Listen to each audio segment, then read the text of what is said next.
DFS show with John Impemba and James Grande.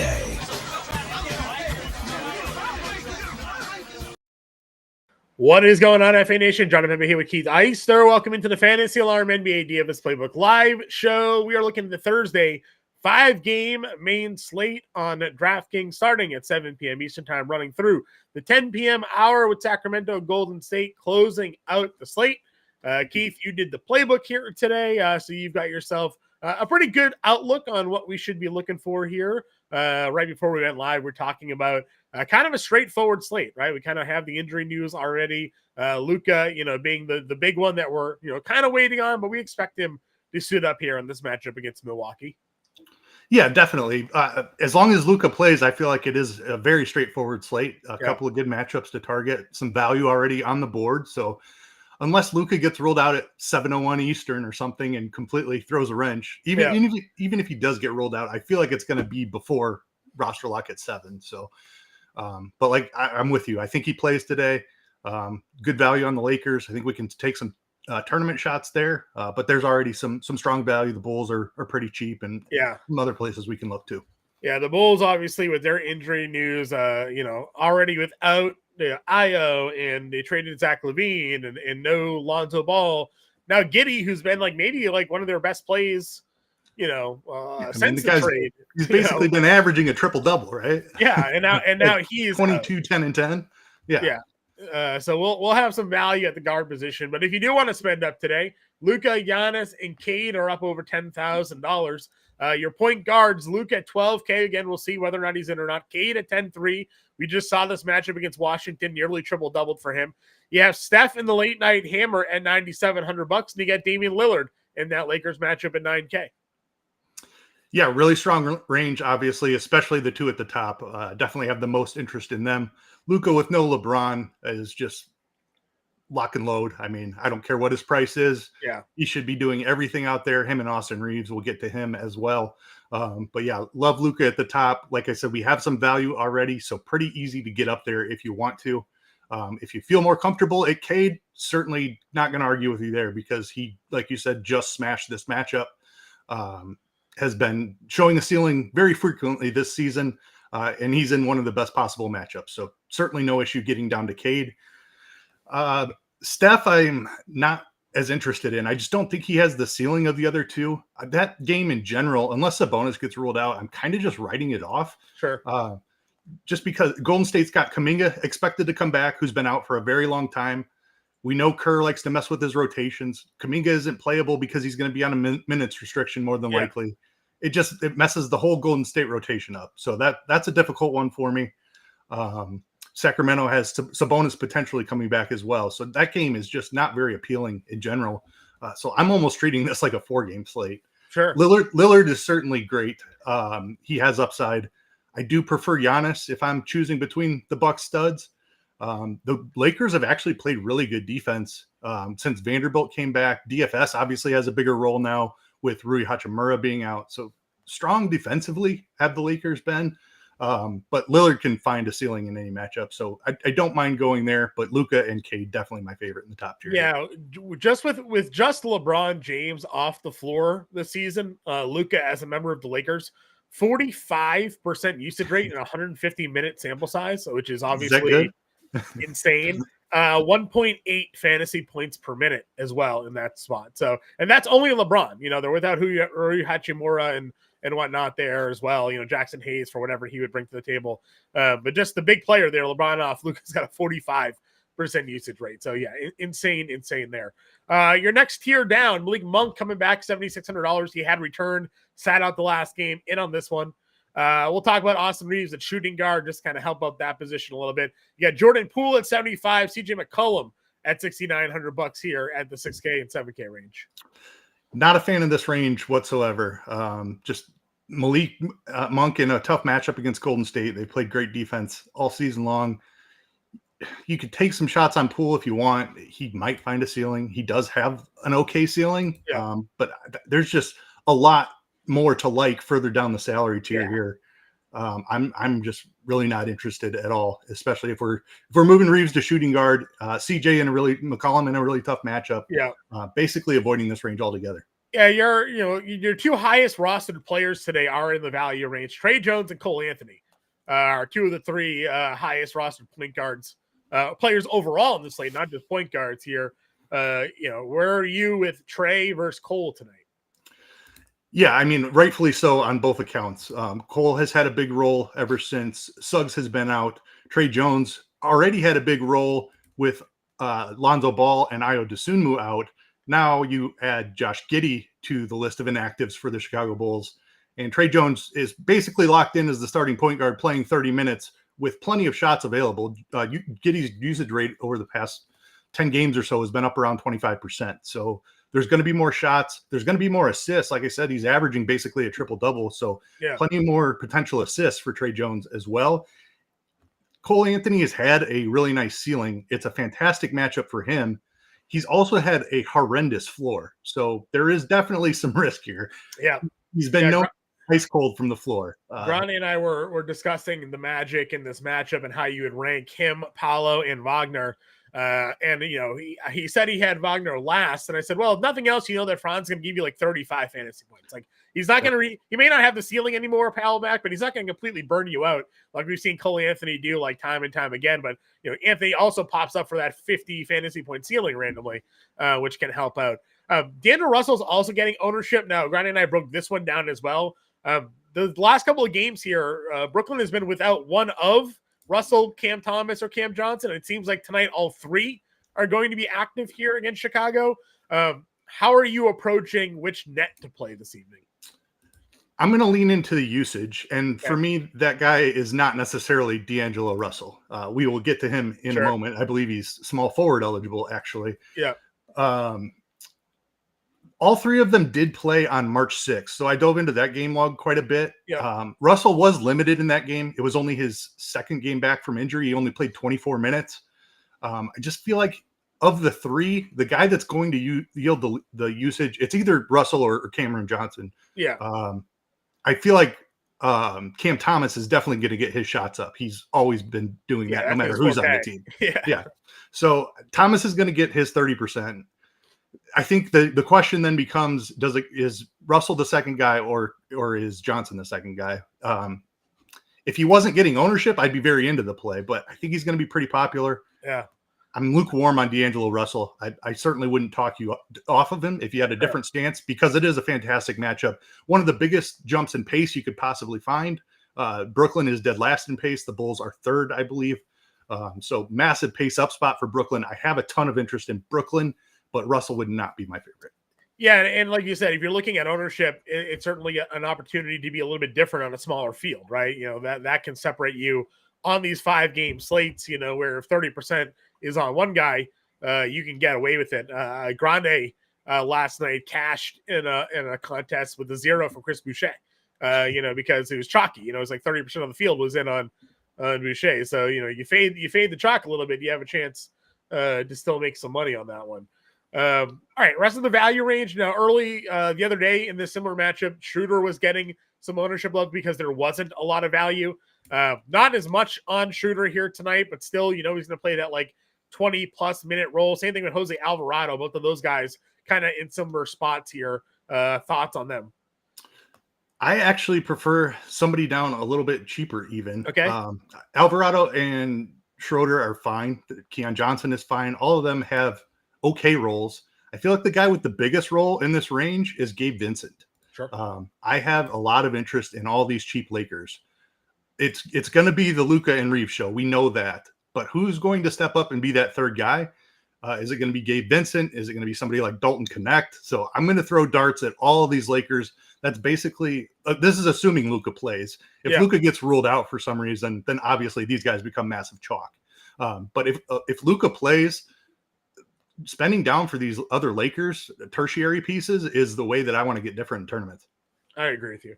All right, let's go on over to shooting guard. Zach LaVine's $8,500, but again, Sacramento could be fully healthy here tonight. You got Trey Murphy at 77, and then we can talk up Reeves and Kobe White here at 75 and 73. Yeah, Kobe White's Reeves and White are the two that I really like. Reeves has been incredible all season long without LeBron on the floor. Like we just saw it in the last game. He played 36 minutes, 44 fantasy points. He's just too cheap for his role without LeBron. So Reeves massively underpriced. And then Kobe White has been playing so much better here recently. And now you take Josh Giddey off the floor as well. I talked about it a little bit when we were discussing Trey Jones. Somebody's got to take more shots. Yeah. Somebody's got to get more potential assists. Like White's the leading candidate, in my opinion. I think he has a tremendous ceiling in this spot. So I know it's been an up and down season for White. The consistency has been much better of late. He's been playing really solid for a couple weeks now. Who knows what this team's going to look like without Giddey, who's kind of been the guy that's making the team go here of late. Yeah. Hopefully White steps up into that role, but I'm seeing decent ownership on him, but nothing that I'm too scared of. So I like White a good amount. 29.1% usage rate this season for Kobe White when Levine, Giddey, Ayo, and Lonzo weren't on the floor. It's a 222-minute sample size there, 1.28 fantasy points per minute for Kobe White in that situation as well. So certainly a guy that we would expect to lead. Again, Trey Jones can just run point and get the playmaking going. You know, what we loved about Giddey was obviously the scoring uptick and then the rebounding ability. But from a facilitator standpoint, Trey Jones can still run that and allow Kobe White to be taking a lot of shots here tonight. And I agree with you at Reeves. Obviously, Luka is such a usage rate monster, but Reeves still 23% usage rate with Luka on the floor alongside him and LeBron off. So can get things done there. With a smaller slate, obviously, these guys have crossover eligibility. So guys we've discussed already, you do have Malik Beasley at $5,400. Zaire Williams is 48, has been playing well. But again, all three guys are going to be on the floor for Brooklyn tonight with Thomas Johnson and D'Angelo Russell. So I don't know if that hurts him at all. And then we have maybe some value darts, like not darts, but Kevin Huerter's the highest roster player on the slate at $4,300. Yeah, Beasley's interesting. He's cheaper on FanDuel than he is on DK. So if you're playing over there, I do like him better on FanDuel. It's been a rough go for him recently, but we have seen a ceiling out of him this season. Yeah. Obviously, you need him to make his threes. That's basically all he does. But it's a great matchup. Washington plays really fast, so pace up spot for Detroit. I don't mind some shots on Beasley. Like I said, prefer him on FanDuel if you're playing over there. Moving down the list, Dalton Connect is another guy that I mentioned, those cheap Lakers and wanting to take shots there. Yeah. We've seen Connect go off massively in some games. It's rare, but it does happen. He's another one of those guys. He needs to make his threes to find a ceiling. But if he's getting hot and the Lakers start feeding him, we've seen upwards of 40 fantasy points from this guy before. So, and I really like the rebounding lately, right? Like you said, like give us something else. You know, don't be just a guy that needs to hit all of his threes. Now he does obviously for his ceiling, but if you're going to start giving me 4 rebounds, I mean, I'm definitely involved as part of the plan there for him. We did have a question. Cam the Man thoughts. What are the thoughts on playing Luka and Reeves together? Would you roster both tonight in the same lineup? Yeah, I have no problem with that whatsoever. I mean, they're both going to have a ton of usage. They're both going to be distributing. Like they can both rack up the peripherals as well. So that you don't just need one of them or both of them to go out there and score 30 plus points. They can get there in assists and rebounds as well. I agree with you. All right, any other values here at the shooting guard position? Again, Kevin Huerter, I guess I keep kind of mentioning but not going in on. He is the highest rostered player on the slate. Should start, I would assume, for Giddey. Is he just a plug and play for you? Yeah, he's a plug and play. He's been playing upper 20s minutes already. Now you're taking Josh Giddey away as well. Probably going to slide into the starting lineup here, I would think. He was on pace to play 37 minutes after Giddey left. The Bulls ended up blowing out the Pacers, so he lost like the last 3.5 minutes of the game. He still played 34 minutes in that game. I mean, there's literal minute ceiling for like 36, 37, 38 minutes for him. He's way too cheap for that role. I agree with you there. Let's see. Grande had pointed out the Gary Payton minutes here. They're without Brandon Podziemski. We had him and Buddy Hield as possible options for us tonight with Podziemski out. I know you mentioned you kind of maybe just canceled this off, but you got 28 minutes out of Gary Payton in that last game against Portland. He had a nutty ceiling game, right? 11 of 16 shooting, but he's actually had some decent shooting outings almost every other game, it seems like. So maybe we're trending towards a bad shooting day if we're on the every other game track here. But 7 of 11, 7 of 12, and 11 of 16 in 3 of the last 5. Yeah, I just worry about the role with Kuminga coming back. It feels like he's one of those guys that's going to lose the minutes, and we could see him playing like 16 or 18 minutes instead of the 24, 26 that he has been playing. Yeah. Grande did send me a quote from Steve Kerr today. Kerr mentioned Kuminga playing a support role for Butler, and what was it? He would like to play a support role. Support role for Butler, basically. So they thinks he's going to be coming off the bench, and he could be the guy that ends up playing, maybe 20 minutes here as a backup off the bench for Kuminga. But to your point, maybe that cuts into somebody like Gary Payton instead.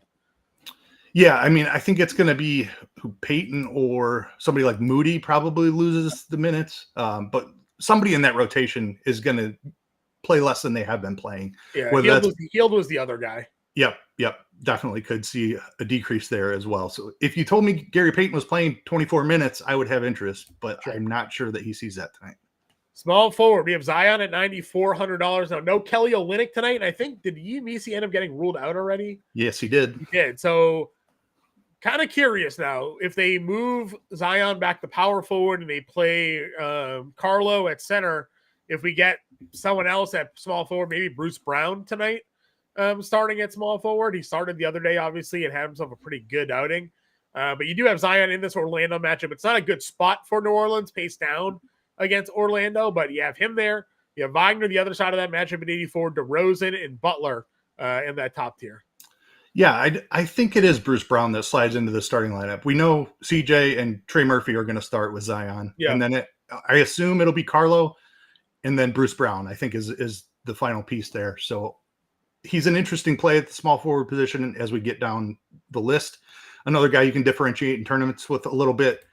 Sticking up in this top range, Zion is going way overlooked today. And he's had just incredible ceiling here recently. He's finding triple doubles. Which is just awesome. Like you said, it's a really tough matchup. Orlando plays really slow. They're really solid defensively. I mean, Zion doesn't care who he's playing. He can find a ceiling in any matchup.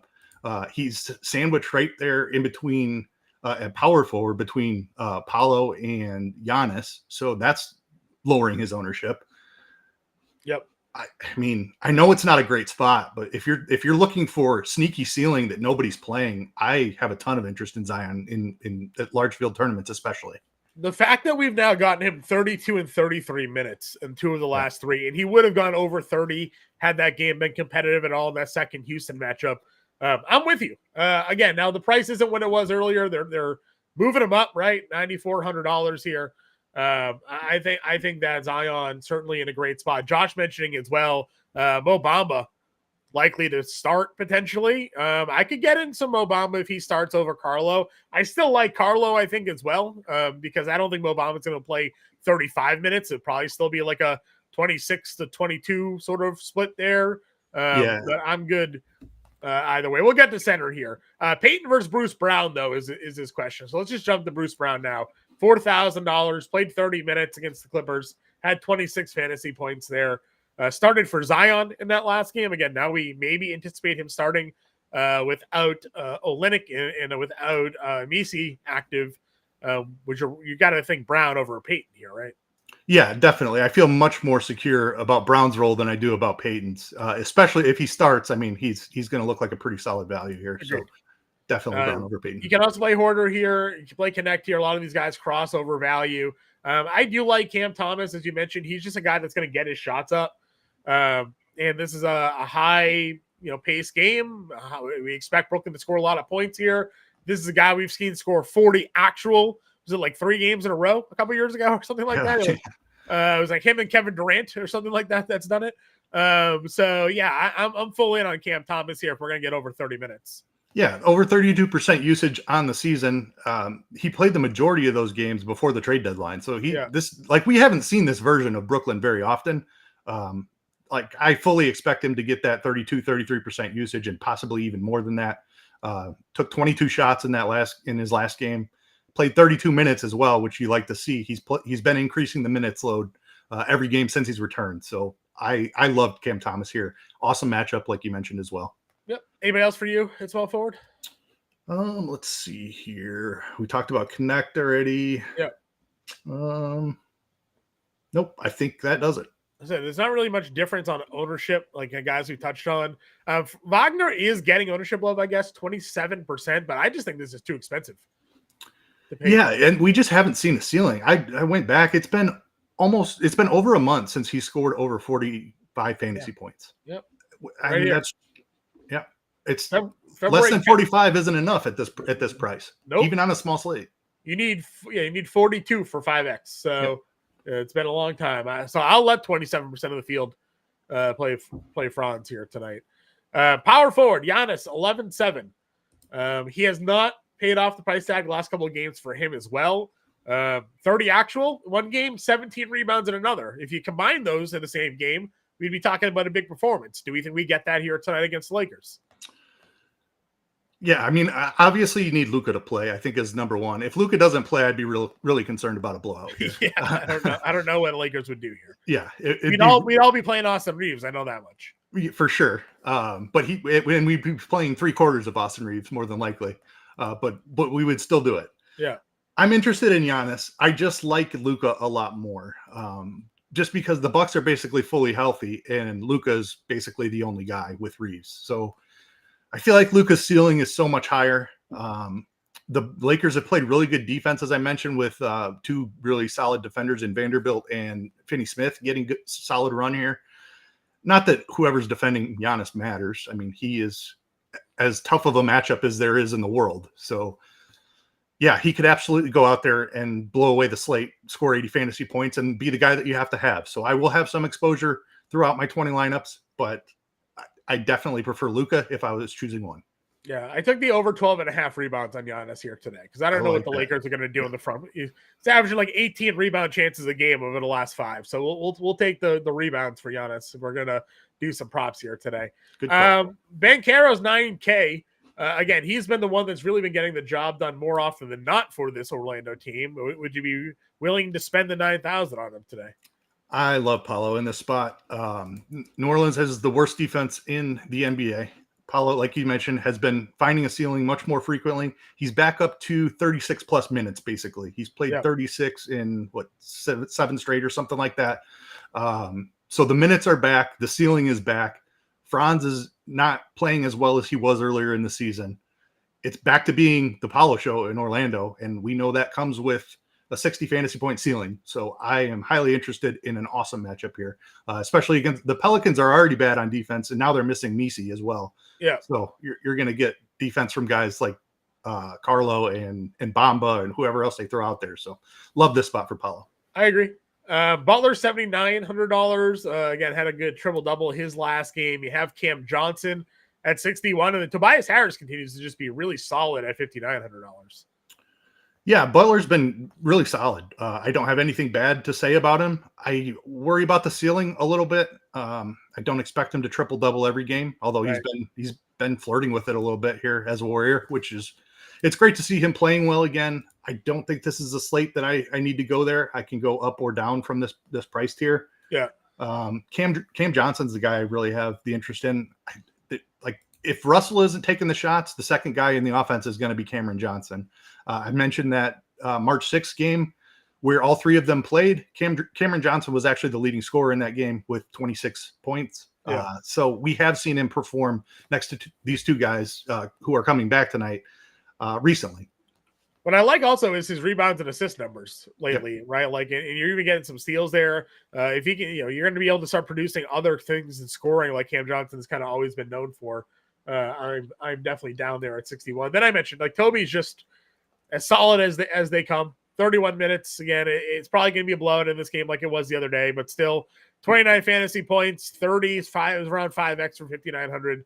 If you just want like a safe floor today, I think Harris fits that. Yeah, I don't mind that. My GPP special in this range would be Keyshawn George. Sure. He's been playing awesome. He's been playing 30 minutes. I don't love the matchup against Detroit. They're really middle of the road defensively. They play a little bit slower, though, so it's not a perfect spot for him. But he's just a little bit too cheap for the role that he's been seeing, which is 30 minutes a night. No, I agree. And he's someone that can get hot from three-point range. Grande and I have talked a lot about that. He just has these days where he just starts launching and they go in and he has huge outputs, but you're really getting the defensive there. Right? 5 blocks against Toronto, 4 stocks against Detroit in this last matchup. So good Trout at $5,700. See, I think they started Champagny. They started Champagny the other day, 31 minutes, didn't hit his shots.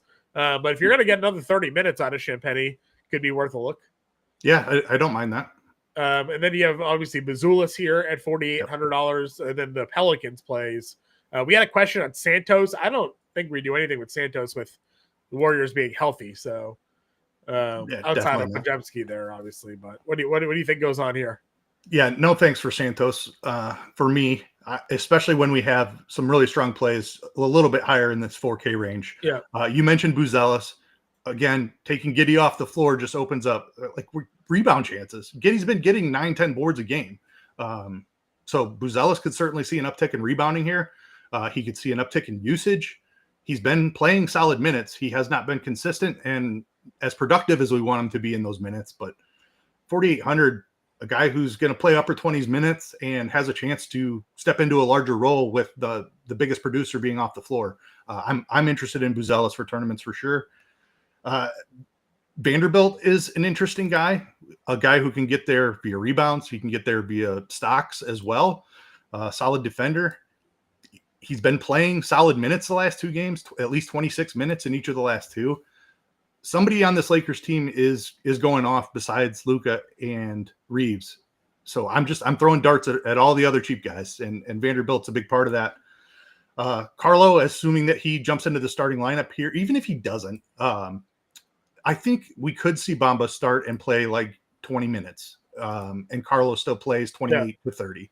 So I'm interested in Matkovic, whether he starts or not, to be quite honest.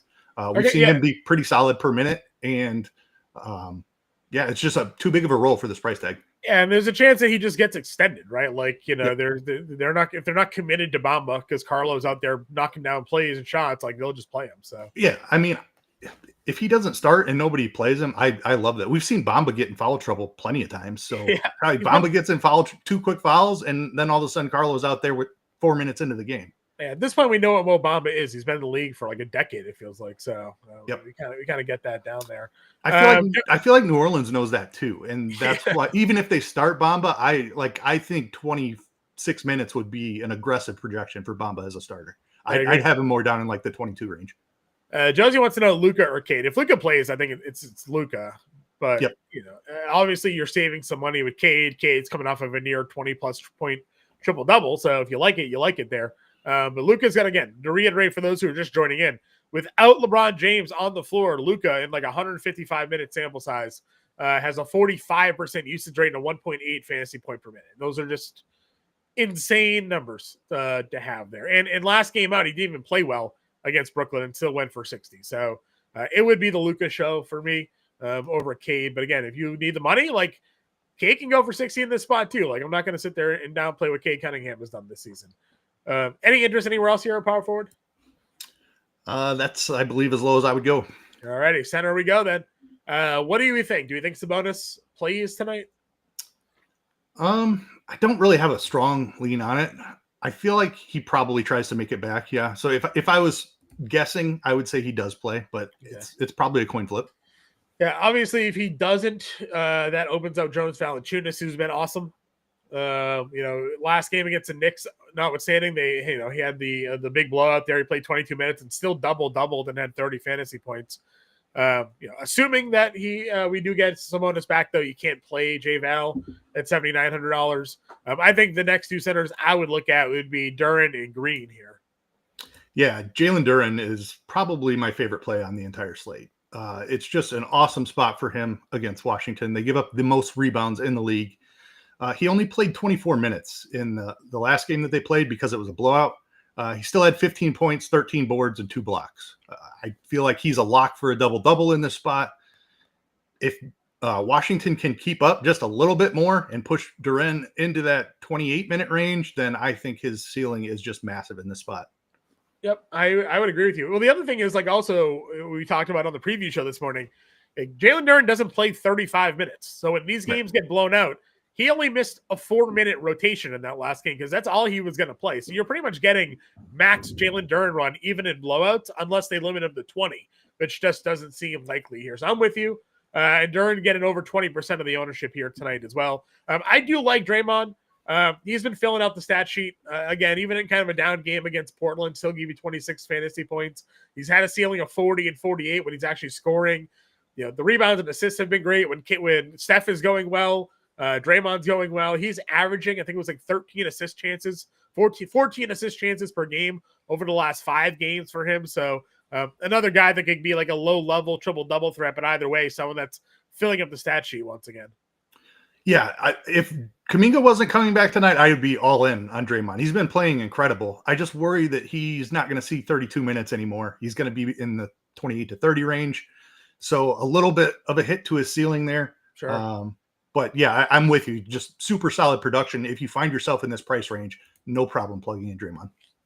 The other one, I guess, to look at here from an ownership perspective is Nick Claxton. He is currently the second highest projected roster center on this slate. That could just be Brooklyn versus Chicago oriented, right? Like people see this matchup, they want to jam as many Brooklyn Nets as they can. He's $5,200.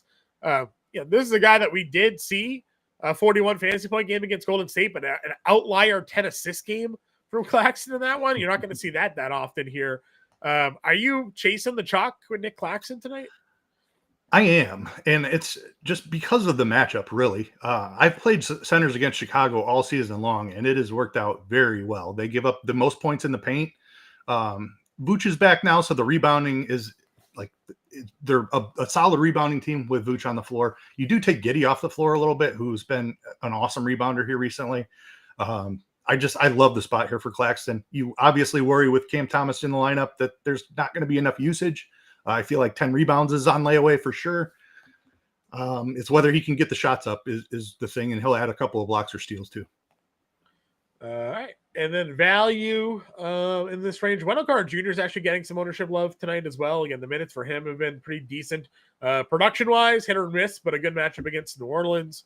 Carlos here. We had the Quinn Post comment. Post had started the other day. He's $4,300. I guess we'd see. But again, you seem a bit more worried about the Kuminga.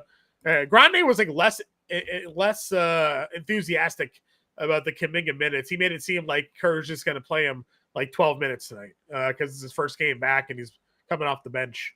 Where are you going for value at center then? Yeah, I think 12 is a little less than I'm thinking. I'm thinking like 18 to 20 for Kuminga in his first game back. Maybe it ends up being 12 or 14, and it's not as big of an impact to the Golden State guys as I think, but it is to be determined. Guessing if you're trying to guess any rotation in the NBA, Steve Kerr is one of the least favorite guys to try. Yeah, you do not want to try to guess. Nurse, he is not. Rotation. So. Correct. Yeah. The value Wendell Carter Jr., another just guy who has completely disappeared for games, and I'm talking in like 28 minutes, and he'll put up 12 fantasy points. He does have a ceiling. If he wasn't getting ownership, I'd be into the play because he's highly owned. I don't have that much interest. He certainly could smash this matchup at a low price tag. He could also just completely dud. So I'll be under the field on WCJ. I certainly understand it. I just prefer to go cheap at other positions. I've talked about the Lakers throughout the entire show. That's what I'm doing tonight to get some salary relief. I don't need to go down here for Wendell Carter Jr. It's kind of similar feelings on the Mo Bamba thing. Even if he starts, I don't have that much interest. We've seen him fill it up in a hurry in the past. That's for certain. If he comes out and gets 3 blocks right away, it's going to really hurt. It's going to be hard for him to fail at that price. That's it. At 3K, if he starts, I think I'd have a hard time not playing him just because of the price tag, but it would depend on the build, right? Because I think if he comes out as a starter, you see the ownership on him just balloon. Exactly. Yep. To a pretty tough on a small slate, tough to fade. Right now he's at 10%. If he starts, because in Carlos 30, I think you might see that flip, or both of those guys jump up to like 30-something%. So yeah, I completely agree with you. I think if Bamba starts, he'll be 30 to 40% owned, and that's kind of the context that I was speaking to. Yeah. And that I would play him more at like 15-20% than 35-40%. Sure. All right, let's answer Josh's question here. Duran, Mazulis, or Claxton, Cam J. If you had to pick a duo. Man, I like all 4 of those players. I have a slight lean to the first one just because I don't know that Claxton and Cameron Johnson can both get there with D'Lo and Cam Thomas back in the lineup. Yeah. So slight lean to the first one for me. Yeah, I agree. All right, let's get a lineup going here. Jalen Duran will be our center. Yep. Are we going Luka? We're just assuming he plays here. Yep. Let's do it. We'll get the Hoarder value. What other Carlo value? Probably right. Power forward. Good with that. All right, where do we go next? Cameron one of the Thomas. Brooklyn guys. Yeah, Yep. Thomas. And then let's get a cheap Lakers piece in there as well. I probably I think Connect has the highest ceiling. I feel like Vanderbilt's probably the safest, but I'm open to whatever you want to do here. I'm good with Connect there. Let's see. We can get him at the guard spot, right? Or we probably want him at the forward. Guess we'll see where we want to put him when we get down to it. All right, 5,700 for forward. Austin Reeves we got to get in. Well, we have Luka in Connect. We can go Reeves. Yeah, let's do that instead of a value. 4,300. So we'll need another value play. Bruce Brown, right? And then a 4,700 UTIL. Might just go as Connect. Is that Connect again? Or 100 off Connect. What's Vanderbilt's price? Yeah, Vanderbilt's 43. Yeah. Let's go Vandy there. Give us 3 Lakers with Reeves and Luka.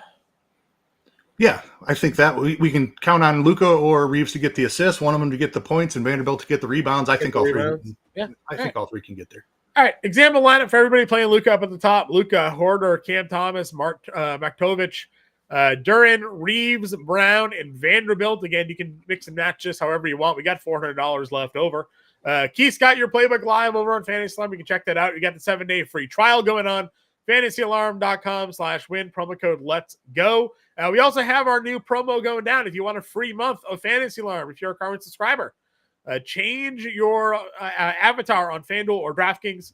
Enter a contest with at least 1,000 entrants in it. If you place top 5, take a screenshot, tweet at us with the Fantasy Alarm logo there in the contest, and we'll give you a free month towards your subscription there. You got to be an active Fantasy Alarm subscriber for that to count. So again, FantasyAlarm.com/win, promo code Let's Go. Start off with a 7-day free trial. Change your avatar. Place in the top 5 of any contest with 1,000 entrants. Screenshot us your winnings, and we'll give you a free month.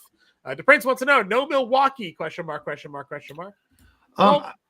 Yeah, I think if you go with 3 Lakers, you ideally would want to run it back with Milwaukee, but where would you run it back, right? It's Giannis. If Luka exactly, it's Giannis or Lillard are the only considerations for me, and that just doesn't fit our build here. But we have paths to outs. If Luka outscores Giannis per dollar, then I think we're totally fine. If Lillard only goes for like 45, I think we can survive that no problem. Yeah, there's just so few. There's fewer options, obviously, to print on Milwaukee because they're so top heavy, or at least now there was some value that you could play on the Lakers side of things. So, again, this is what we got for you. Grani and I will have the preview show a little bit later on this evening, and then we'll be live again tomorrow at 5 p.m. Eastern time. Good luck tonight on the 5-game slate, everybody. We'll catch you later.